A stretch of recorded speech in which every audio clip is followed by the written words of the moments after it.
Hello and welcome. Question है find the vector equation of the line passing through 1 2 3 and parallel to the planes.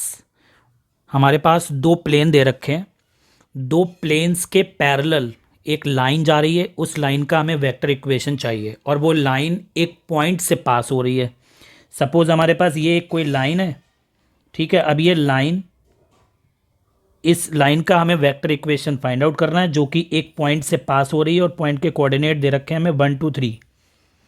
कहने का मतलब अगर ये पॉइंट ए है तो ए के पोजीशन वेक्टर आ जाएगा ए पॉइंट का, ठीक है। Position vector of point a वो क्या हो जाएगा, जिसको हम ले लेते हैं small a vector, and that is equal to i plus 2j plus 3k, ठीक है। आई प्लस 2j प्लस 3k ये पोजीशन वेक्टर हो गया ए पॉइंट, कैपिटल ए पॉइंट का, जिससे वो लाइन पास हो रही है, राइट। अब एक लाइन का जो वेक्टर इक्वेशन होता है वो भी मैं आपको बता दूं।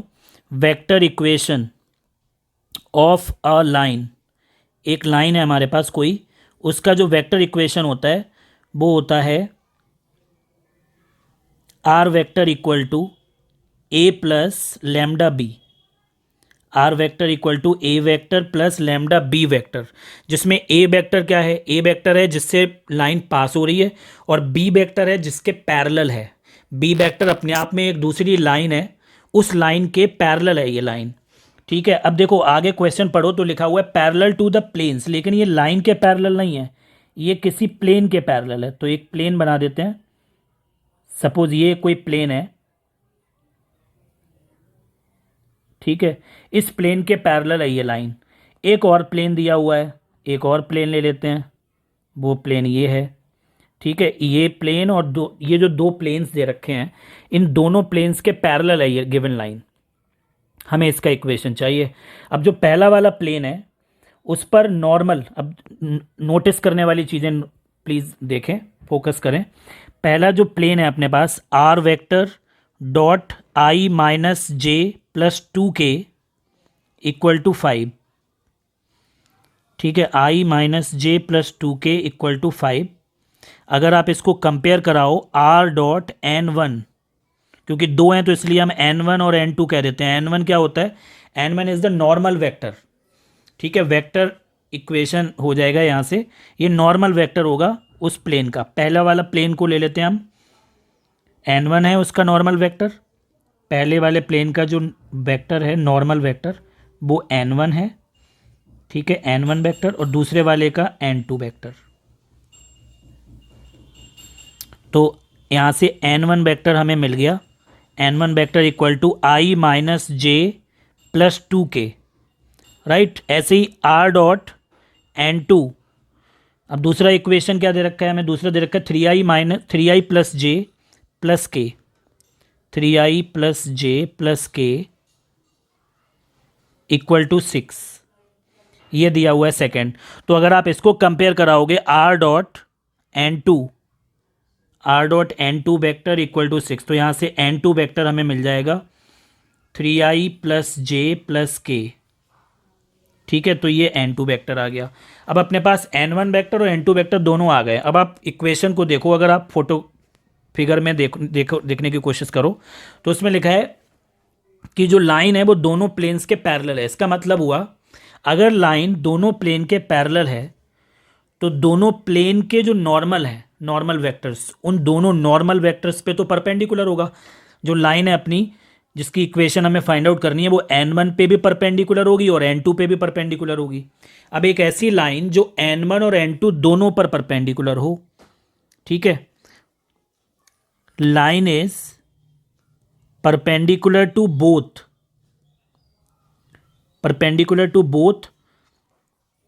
Planes, both normals of the plane, ऐसे लिख सकते हैं हम, ठीक है। Both normals of the plane, both normals of the planes, ठीक है। दोनों प्लेन्स की जो नॉर्मल है उन दोनों पे परपेंडिकुलर है। अब दोनों पर परपेंडिकुलर अगर हमें कोई निकालना होता है लाइन, तो वो हम कैसे निकालते हैं, जो दोनों पर परपेंडिकुलर हो, यानी n1 और n2 दोनों पर परपेंडिकुलर हो ऐसी लाइन। तो हमारा जो बी वेक्टर है, बी वेक्टर ही तो हो जाएगा वो लाइन जो इन दोनों पे परपेंडिकुलर हो। तो बी वेक्टर इक्वल टू हो जाएगा n1 vector cross n2 vector. आपने ये बात पढ़ी होगी कि अगर हमें कोई दो दो वेक्टर्स हैं अपने पास, एक वेक्टर ये n1 है और एक ये वेक्टर है n2, ठीक है, ये n1 वेक्टर है और ये n2 वेक्टर है। तो n1 और n2 दोनों पे परपेंडिकुलर अगर हमें कोई लाइन निकालनी हो, इस पे भी परपेंडिकुलर n1 पे भी और n2 पे भी, तो वो आती है इन दोनों के स्केलर प्रोडक्ट से, इन दोनों के क्रॉस प्रोडक्ट से। ठीक है, तो क्रॉस प्रोडक्ट हमने दोनों का निकाला n1 और n2 का, उनके क्रॉस प्रोडक्ट से जो लाइन आएगी, जो वेक्टर आएगा बी वेक्टर, वही बी वेक्टर क्या होगा, वो दोनों पे परपेंडिकुलर होगा, n1 पर भी और n2 पर भी, म्यूचुअली परपेंडिकुलर होता है। तो म्यूचुअली परपेंडिकुलर निकालने का तरीका ये होता है। अब n1 वेक्टर अपने पास है i माइनस जे, तो इधर लिखते हैं i b vector equal to n1 cross n2 है, तो n1 cross n2 equal to हो जाएगा आई जे के। अब n1 कितना है, n1 है 1 माइनस 1 2, 1 माइनस 1 2, और n2 है 3 1 3 1 1 3 1 1। ठीक है, यहाँ से निकालते हैं अब i इंटू क्या आ जाएगा, माइनस 1 इंटू 1 माइनस 1 माइनस 2, फिर माइनस जे के बाद माइनस जे इंटू आएगा 1 माइनस 6, 3 2 जा 6, ठीक है, फिर प्लस के 1 इंटू 1, 1 इंटू 1 हो गया 1, minus 3 into minus 1, 3 into minus 1 हो गया माइनस 3। ठीक है, ये बनेगा, इसी को हम बोल रहे हैं कि यही बी वेक्टर है। तो बी वेक्टर इक्वल टू हो जाएगा माइनस 3i, इधर हो जाएगा minus 5 minus minus plus 5j, और आप चाहो तो एक स्टेप और बढ़ा सकते हो, i into minus 3 minus J into minus 5 plus के इंटू 1 प्लस 3 दैट इज 4।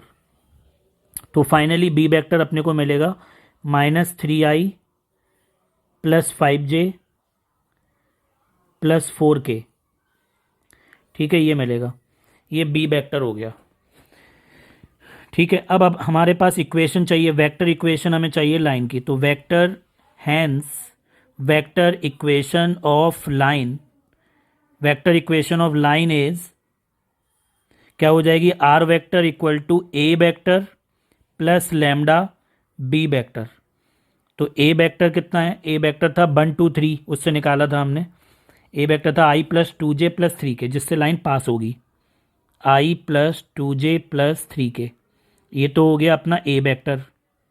ठीक है, प्लस लैम्डा, अब बी वेक्टर अभी आया था, बी वेक्टर वो है जो इन दोनों के क्रॉस प्रोडक्ट से आया, and that is minus 3i plus 5j plus 4k। ठीक है, ये इस तरीके से हमारे पास जो इक्वेशन आई है लाइन की, इसको हम बोलेंगे this is the vector equation of line. ठीक है, ये जो इक्वेशन आपको दिख रही है, this is the equation, vector equation of the line which is parallel to the given planes. दोनों जो गिवन प्लेन है उन दोनों के पैरेलल है। Okay, thanks for watching.